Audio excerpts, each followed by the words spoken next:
અહેમદાબાદ મિત્ર ન્યૂઝમાં આપનું સ્વાગત છે। ગત 25 મે 2024ના રોજ રાજકોટમાં ટીઆરપી ગેમ ઝોન અગ્નિકાંડ થયો હતો અને તેમાં 27 લોકો જેટલા જીવતા ભૂંજાઈ ગયા હતા। આ અગ્નિકાંડ બાદ ગુજરાતમાં ફાયરની કામગીરી સામે અનેક સવાલો ઉઠ્યા હતા। તેમ છતાં પણ ફાયર વિભાગના ભ્રષ્ટ અધિકારીઓ પોતાનો ભ્રષ્ટાચારનો ધર્મ છોડતા ન હોય એ રીતે એક બાદ એક ભ્રષ્ટ અધિકારીઓ ઝડપાઈ રહ્યા છે। ટીઆરપી અગ્નિકાંડમાં આઈવી ખેર હાલ જેલમાં છે, છતાં બેશરમ ઇન્ચાર્જ ફાયર ઓફિસર અનિલ મારુએ ફાયર એનઓસી આપવા માટે 3 લાખની લાંચ માંગી હતી, જેનો બીજો હપ્તો 1.80 લાખ લેવા જતાં ઝડપાયો।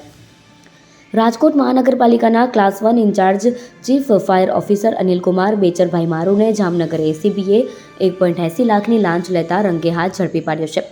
જામનગર એસીબી પાસેથી પ્રાપ્ત માહિતી અનુસાર ફરિયાદી ફાયર સેફટી ફિટિંગનું કામ કરે છે અને તે શહેરમાં એક બિલ્ડિંગમાં પોતે કરેલા ફાયર સેફટીના કામ અંગેનું એનઓસી લેવા ફાયર ઓફિસર પાસે ગયો હતો, જ્યાં in-charge chief fire officer Anilkumar મારુએ તેની પાસે એનઓસી આપવા 3 લાખની લાંચ માંગી।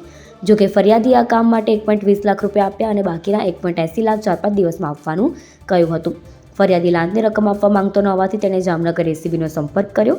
ફરિયાદની ફરિયાદ બાદ જામનગર એસીબીએ લાંચી અધિકારીને ઝડપી પાડવા છટકું ગોઠવ્યું। આ દરમિયાન ઇન્ચાર્જ ચીફ ફાયર ઓફિસરે ફરિયાદી સાથે હેતુલક્ષી વાતચીત કરી રૂપિયા 1.80 લાખ આપવા કહ્યું। આ દરમિયાન અનિલ મારુએ ફરિયાદી પાસેથી લાંચના 1.80 લાખ નાણાં સ્વીકારતા જ જામનગર એસીબીએ તેને રંગે હાથ ઝડપી લીધો। અહેમદાબાદ મિત્ર ન્યૂઝની યુટ્યુબ ચેનલને સબસ્ક્રાઇબ કરો અને બેલ આઇકોન જરૂરથી દબાવો, જેથી દરેક મહત્ત્વના વિડીયોની નોટિફિકેશન તમને મળતી રહે।